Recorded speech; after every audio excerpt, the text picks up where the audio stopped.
Bonjour. Здравствуйте. Hola. Konnichiwa. Xin chào. Sawadika. Apa kabar? Bonjour à toutes et à tous, c'est François-Xavier Boulet et Megwang pour le courrier des auditeurs de ce samedi, avec bien sûr le rappel des concours, les réponses à vos questions, mais aussi quelques annonces. Alors, nous avons beaucoup d'annonces pour le début de ce mois de juin. Alors, tout d'abord, nous souhaitons saluer les rencontres des amis de la radio qui se déroulent justement, précisément aujourd'hui. Pile ce week-end, oui. Pile ce week-end, je suppose que beaucoup d'auditeurs qui font partie de cette rencontre ne vont pas nous écouter aujourd'hui, mais... Et peut-être pas d'ailleurs. Peut-être pas, mais ceci n'empêche que nous espérons que tout se déroule à merveille, que la rencontre se passe très bien en fait. Voilà, donc tous réunis ensemble, amis des ondes courtes, pour ce grand anniversaire du club. C'est vrai que c'est intéressant, les amis de la radio, de se réunir, d'écouter ensemble. Et on disait, on n'est pas sûr que vous nous écoutiez parce que au fil de vos activités, de vos quoi encore, des repas, etc., des rencontres. Vous êtes busy. Oui, mais Philippe Marsan nous disait, en nous demandant il y a quelques semaines déjà d'annoncer cet événement comme on avait pu le faire, nous disait que peut-être qu'il serait à l'écoute parce que généralement, il y a un moment dans la soirée où ils se disent, tiens, si on écoutait ensemble en essayant de capter différentes radios. Après, ça dépend des festivités, de l'heure et puis... de l'alcool, non. Peut-être aussi, qui sait. Non, surtout des conditions d'écoute, mais au niveau du sympo, bien sûr. Oui, tout à fait, je plaisante, vous savez. Alors, donc, en tout cas, j'espère que tout se passe bien. Et vous retrouvez aussi très prochainement à l'antenne en fait. Ah oui, tout à fait.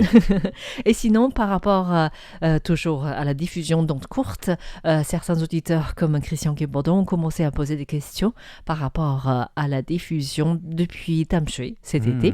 C'est-à-dire la diffusion directe, hein. Oui, depuis notre antenne à Tamsui. Et effectivement, c'est en préparation. Nous faisons une sélection, des présélections en fait, des fréquences. Apparemment, cette année, en raison de tâches solaires, il faudrait utiliser des fréquences plus hautes que les années précédentes. Donc, tout est en discussion. Et donc, bientôt, nous allons vous inviter à faire des essais officiels en fait, pour nous. Sachant qu'en effet, les conditions semblent être différentes cette année avec cette fameuse tâche solaire. Donc, plus importante, oui. Merci de participer à ces tests et ce sera sans doute dans le courant de l'été comme chaque année. Oui, donc la diffusion du service français au moins va suivre celle du service allemand comme chaque été, mais les dates exactes seront à définir et on vous communiquera très prochainement, j'espère aussi. Oui, en tout cas, merci de l'attention que vous portez à cette activité estivale d'écoute directe ondes courtes depuis Tamsui, ça nous fait plaisir. Oui, donc maintenant, laissons de côté ondes courtes, passons à l'Internet. Ah oui, eh bien l'Internet, c'est vrai que ondes courte ou pas courte, il était temps de faire peau neuve pour le site internet de la radio. Comme on vous l'avait dit il y a quelques mois déjà, on travaille encore cette nouvelle plateforme du site internet qui doit arriver très très prochainement, puisque là on est en cours de finalisation de cette nouvelle plateforme, en espérant que vous pouvez la voir dès cette semaine dans les meilleures conditions possibles. Très prochainement, c'est-à-dire dans 2 jours, parce que nous sommes le 7 juin et le nouveau site sera officiellement en ligne à partir du 9 juin et l'heure de Taïwan, ce serait plutôt vers midi 30, l'heure de Taïwan. Oui. Donc normalement, quand vous vous réveillez lundi matin, oui, voilà, lundi dans le courant de la matinée. Voilà, vous pouvez déjà visualiser le nouveau site. C'est sur la même adresse URL. Oui, ça ne change pas. Et enfin, tout de suite, on vous dit que ce ne serait pas encore parfait parce qu'il y a des choses qui sont... Les dernières données sont en cours de transfert. Oui. Et d'après les essais qu'on a essayés et les premiers transferts, il y a toujours des choses qui se perdent lors du transfert. Petit décalage ou bug informatique. Voilà. Et du coup, règle à la main après. On est en train de régler les derniers problèmes et espérons qu'au moins le 9 juin, ce ce sera un peu plus complet et utilisable. Voilà.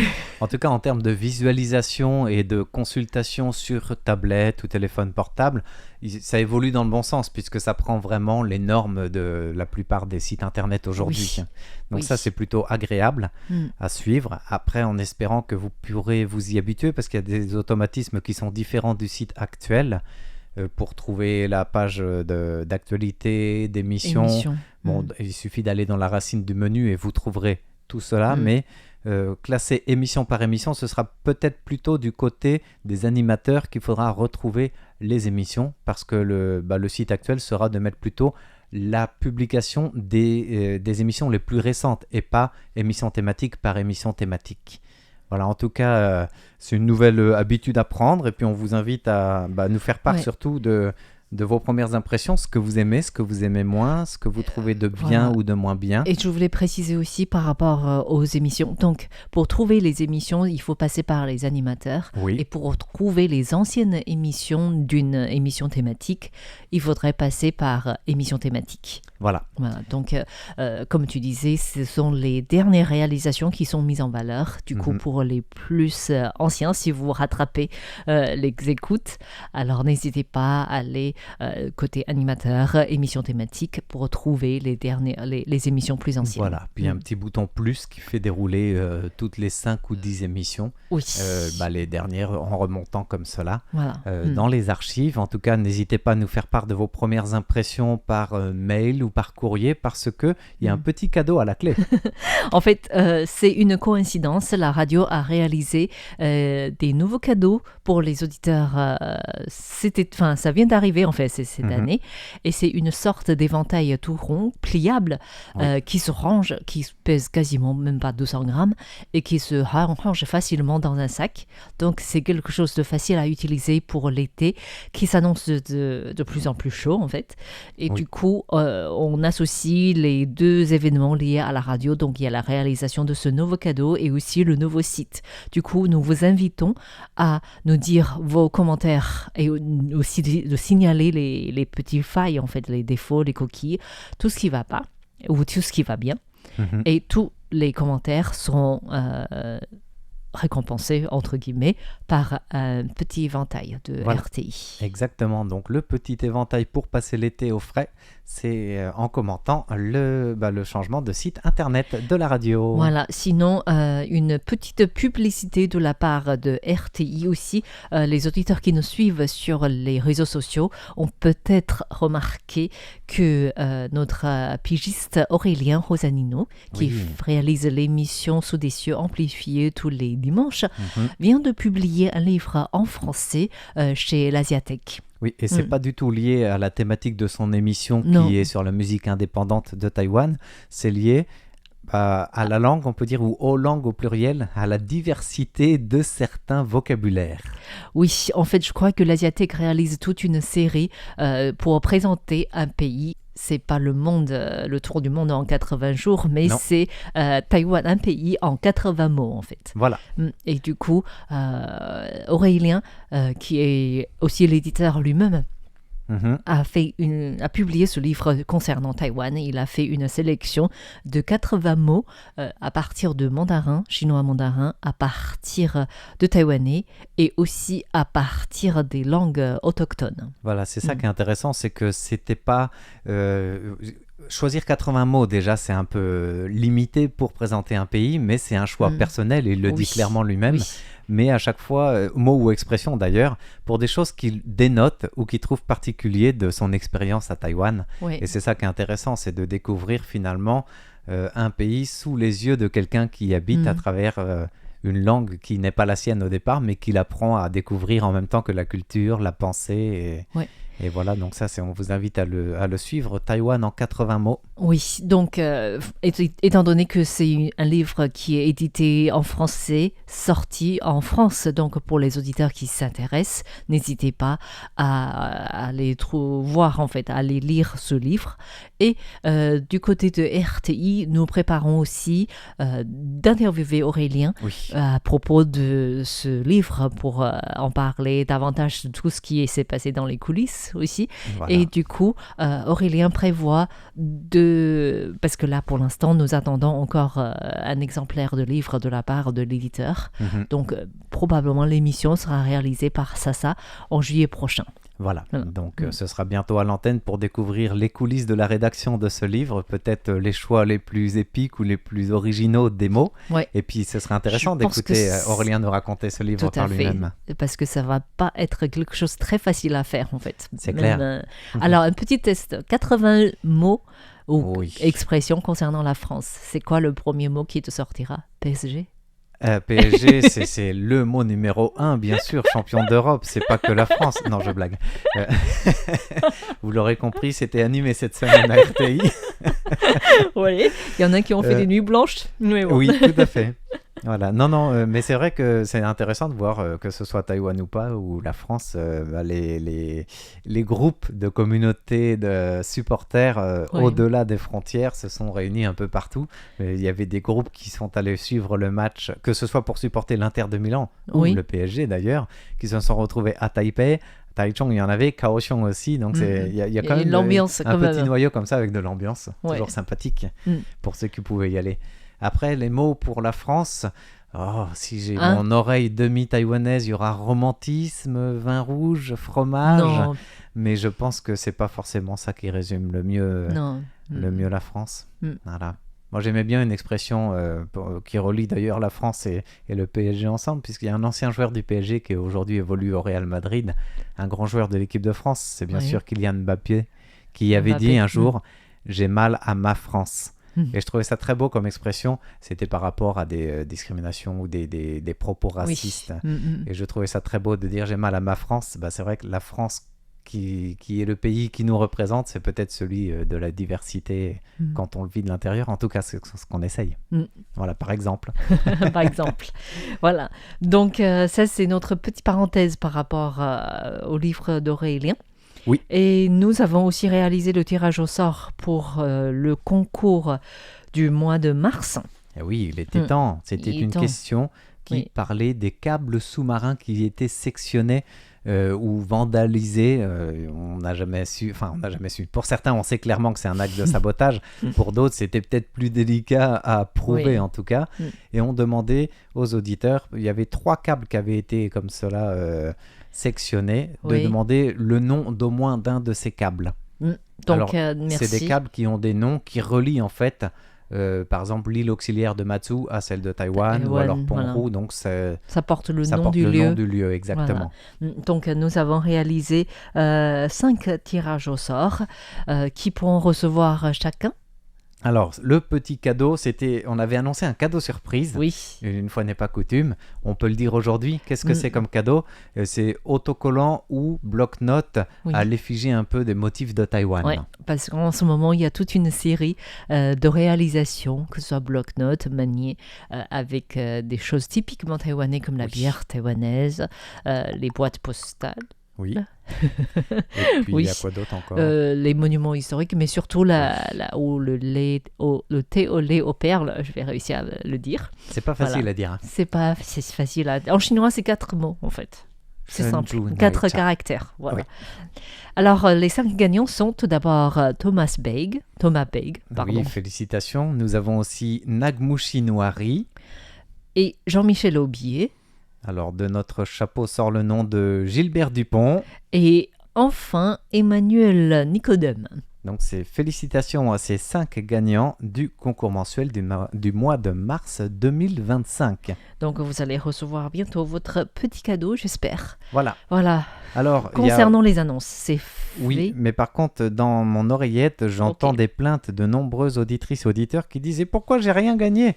Eh bien, rassurez-vous, parce qu'il faut encore participer au concours en cours. Oui, alors pour le mois de juin, c'est quelque chose d'assez simple aussi parce qu'on a beaucoup parlé à l'antenne de RTI, dans les news, dans les émissions Voilà. aussi. Alors, qu'est-ce que c'est? Eh bien, vous savez que le Parlement a adopté plusieurs amendements, dont un qui est peut-être un peu moins décrié en tout cas, mais qui est validé et qui a été ratifié par le président de la République, c'est des dates qui deviennent jours fériés. Mm. Alors, Officiel. officiel. Et en plus, c'est pas rétroactif, mais c'est en vigueur déjà maintenant. Donc, toute la deuxième partie, tout ce semestre-là 2025, si les dates tombent dedans, elles deviendront fériées. Il y a eu cette loi qui s'appelle 4+1, c'est-à-dire 4 jours fériés plus 1 qui est généralisé Moitié à ceux qui férié. n'y étaient pas encore. Voilà. À vous de nous dire quelles sont ces dates concernées qui redeviennent fériées dans le calendrier taïwanais. Et il y a 6 gagnants, en fait, Oui, qui pourront on peut gagner recevoir quoi chacun des petits stickers ou marque-pages au parfum, aux couleurs taïwanais. Voilà, on le disait, c'est un peu dans la série justement Voilà. du cadeau du mois de mars. Alors Mm. là, c'est différent, c'est des stickers ou marque-pages, mais c'est cette même série taïwanaise. Donc, n'hésitez pas à participer à ce concours qui débute à Ben, en fait. Oui, Donc, vous ça. avez le temps. Exactement. Alors, nous allons répondre aux questions des auditeurs parce que nous sommes vraiment très bavardes. Oui, Il ne bavard. reste plus bavard, pardon. Nous Désolée. sommes bavardes, c'est vrai. Moi, on m'a toujours dit, je parle autant que mes sœurs. Désolé. Du coup, nous allons répondre aux questions des auditeurs quand même, parce Oui. que les auditeurs ont pris la peine de poser des questions concernant Taïwan, concernant RTI. Et Voilà. nous devons Alors, répondre. Par à ces exemple, questions. nous Par avons exemple. une question qui nous vient de Collectionneur 111. Je n'ai pas le nom de ce pseudo, et c'est sur notre chaîne YouTube. Ah. Et donc, c'est quelqu'un qui est très fidèle sur nos vidéos que nous publions chaque semaine et qui réagissait à la vidéo sur le remplacement des chars de l'armée taïwanaise. Ah. Et c'est vrai que c'est un spécialiste des questions de l'armée, des équipements militaires, donc Ouais, souvent... amateur. Oui. Et souvent, il aime bien préciser des choses qu'on n'a pas forcément dit dans un format de vidéo donc news d'une spécialiste. minute. Très, très spécialiste. Donc, la vidéo disait que les nouveaux chars de l'armée sont officiellement en phase d'entraînement avant d'incorporer l'armée, les nouveaux équipements, dans le courant du deuxième semestre. Ces chars-là, ce sont les chars que Taïwan a acquis auprès des États-Unis, les fameux M1A2T. Et ça doit remplacer les chars vétustes et vieillissants de l'armée taïwanaise du type CM12 ou 11. Et dans la D'accord. vidéo, on explique que les CM12 vont être démantelés dans une version... Parce qu'en fait, les composants peuvent servir aussi au CM11. Et notre auditeur précisait que les chars CM12 que nous disons qu'ils vont être démantelés sont déjà eux-mêmes une version modernisée d'un char encore plus ancien Ah. que Taïwan utilisait en service depuis 1963, version modernisée du M4 8A3. Voilà, donc D'accord. c'est intéressant comme précision en effet, Tout à fait. sachant qu'il y a une centaine de chars qui ont été modifiés par Taïwan dans les années 90 et qui sont déjà en réserve depuis quelques années. Donc ceux-là vont être démantelés pour être totalement remplacés par les M1A2T. Et selon un chercheur adjoint à l'Institut de recherche sur les opérations militaires chinoises à l'Institut de défense nationale de Taïwan, Xu Xiaohuang, le nouveau char que Taïwan a acquis auprès des États-Unis, M1A2T, il offre une nette amélioration par rapport aux chars vétustes. Donc c'est pas inutile de les remplacer. On sait depuis la guerre en Ukraine, il y a toujours cette question de dire est-ce que les chars sont pas inutiles oui. avec les drones, avec tout ça. Et pour lui, non, c'est la dernière ligne de défense de Taïwan, donc ça reste quand même Tout à très fait. important, surtout pour protéger tous les sites importants de le cerveau de l'armée ou les centres d'opération de commandement du nord de l'île. Le quartier de RTI, quoi. Ouais, exactement. mais bon, si vous nous écoutez, ça ne veut pas dire qu'il faut dire de venir nous bombarder. Hein. Et parmi les améliorations notables et importantes de ce nouveau char, le blindage moulé est remplacé par un blindage composite, donc est beaucoup plus renforcé. On passe un moteur aussi qui était à l'origine diesel turbo-compressé à un moteur qui est 2 fois plus puissant et qui a turbine à gaz. Donc il peut se déplacer plus vite, il est surtout bien plus puissant, plus résistant dans son blindage aussi.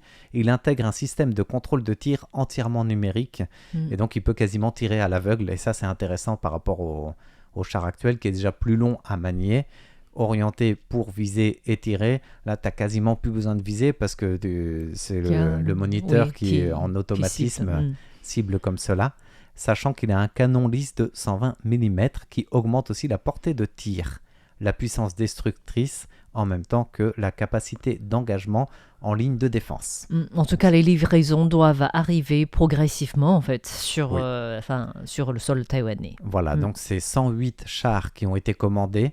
Il y a une vague de plus de 38 qui sont déjà arrivés en fin d'année dernière, qui sont en finalisation de phase de test là, et qui vont donc combiner la nouvelle plateforme M60, la tourelle M48 des anciens chars pour les remplacer à terme. Oui, il y a des formations qui sont en cours, bien sûr. Exactement. Voilà, donc merci beaucoup à cet auditeur spécialiste d'armement, Oui. d'armement taïwanais. Collectionneur 111. Oui, merci beaucoup. Et maintenant, nous allons répondre à une question de Jacques Augustin sur les femmes. Nous ne sommes pas le 8 mars, mais les femmes, ça se démode jamais. Oui, c'est tous les jours à l'actualité, et heureusement. Dès qu'on le souhaite, on est à la mode. Alors, Jacques Augustin souhaite savoir combien de communes compte Taïwan et si l'on recense beaucoup de femmes maires ou élues. Je pense que, étant donné que le découpage administratif, c'est plutôt différent Oui. à Taïwan. Entre villages, villes, voilà. communes, agglomérations, c'est pas du tout le même échelle. C'est une question plutôt difficile à répondre, mais je pense que les femmes maires ou élues, c'est beaucoup plus simple à répondre et avec beaucoup plus complexité aussi parce que c'est pas si simple que ça.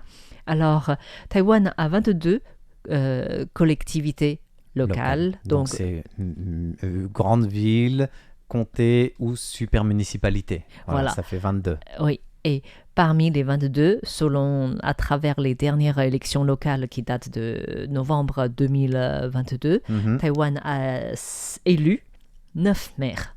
Sur 22. Sur le dans 22. Ces grands postes. Dans D'accord. ces grands postes. Donc c'est plutôt pas mal en fait. Et ces femmes maires se réunissent sur une base annuelle parce qu'elles ont décidé... Tout parti confondu. Tout parti confondu, convoquées par la maire de Taichung, Lu Xiuyan en fait. Oui. Et elles se réunissent et Lu Xiuyan aime préciser que selon les derniers chiffres démographiques de Taïwan, Taïwan compte 11 500 000 hommes contre 11 800 000 femmes. Donc il y a plus de femmes que les hommes, mais dans les différents corps de métier, que ce soit surtout à la politique ou dans les affaires publiques, les femmes, le parcours des femmes reste difficile. Ça, c'est selon Lu Xiuyan. Et c'est pour ça il faut que les maires féminins, femmes, travaillent ensemble les mairesses et s'entraident aussi pour pouvoir progresser ensemble. Ça, c'est donc au niveau de la super municipalité et des villes, donc la plus grande unité. Mais ce qui est assez drôle à Taïwan, c'est que plus les administrations sont petites, moins il y a des femmes. D'accord. Donc, par rapport...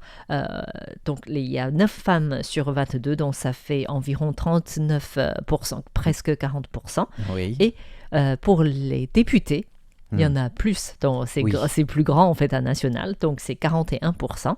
Mais si on descend au niveau administratif, donc dans les comtés et villes, il y a 36 000% de femmes. Et dans les 36%, pardon. Et au niveau de communes, villages, cantons, ce genre de plus petit, c'est 26%. D'accord. Voilà.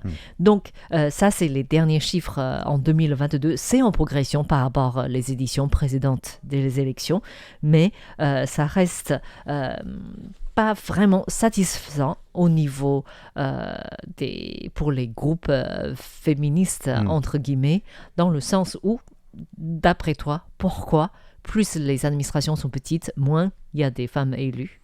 Alors, il peut y avoir plusieurs raisons. La première que je vois, c'est parce que il y a l'enracinement local avec tout ce qui est le réseau, j'allais dire pas mafieux, mais presque quand même, l'enracinement local qui fait que tu as eu tout un réseau d'influence pour les chefs de quartier, petits villages, etc., qui fait que il y a tout ce réseau d'influence qui fait que ça joue beaucoup sur l'élection. Mais il doit y avoir d'autres raisons, n'est-ce pas? Oui, tout à fait, parce que selon la loi électorale locale en fait, il y a ce qu'on appelle le quota garanti pour les femmes. Donc, normalement, pour chaque élection, par exemple pour une municipalité, un conseil municipal, il doit avoir un quart de femmes élues. D'accord. Mais cette loi ne s'applique pas si Aux les... plus petites entités. Voilà. Donc, si par exemple, on a moins de 4 sièges par entité, Oui, donc il n'y a pas de il y a siège plus réservé en de proportion. sièges réservés en proportion. Ce qui fait qu'il y a toujours des, je ne sais pas si on peut dire circonscriptions, Mhm. qui Oui, ne comptent, administrativement parlant, qui ne comptent aucune représentante femme en fait. D'accord. Cela représente environ 30%. Oui. Et ça, c'est pas un chiffre qui évolue beaucoup, quelles que soient les années. Et au niveau des postes, il faudrait voir aussi au niveau de la candidature, pas que au niveau du résultat de l'élection, mais au niveau de la candidature, combien de femmes se présentent par rapport aux hommes? Ça, c'est intéressant. On a là plus des chiffres pour les conseillères municipales. D'accord. Pour les conseillers municipaux en 2022, il y a eu 1136 candidats hommes Mhm. contre 541 candidates femmes. Ah oui, c'est encore très déséquilibré aussi. Donc c'est 32% de femmes candidates seulement. Oui. Mais le taux d'élection est de 63% chez des Chez femmes, les femmes. que 50% chez des hommes. D'accord.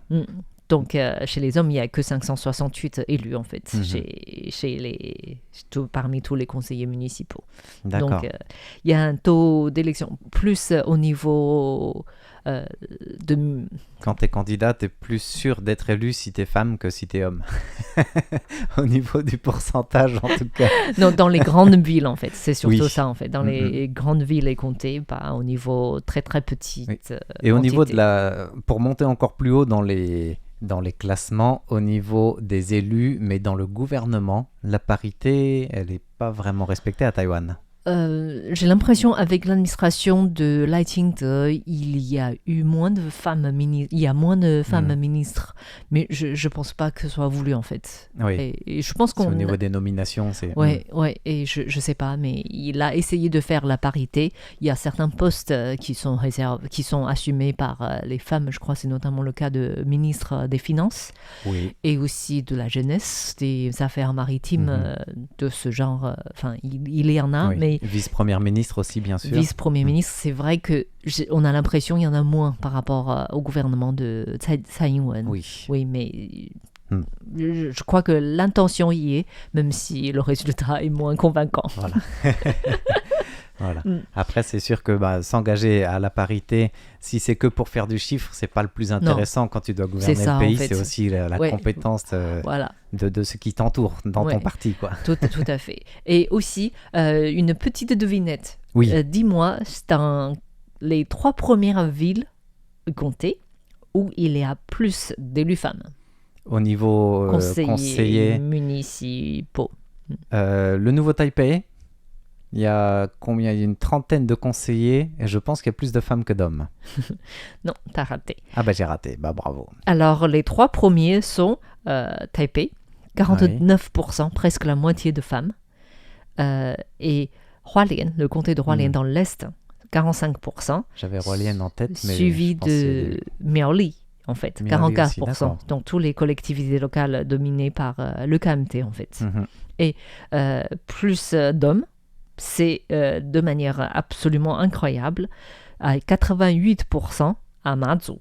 D'accord. Presque 80% à Kinmen. Je me demande si c'est pas par C'est rapport à peut-être les des comtés où militarisations. C'est ça. Il n'existe que des militaires en poste, du coup.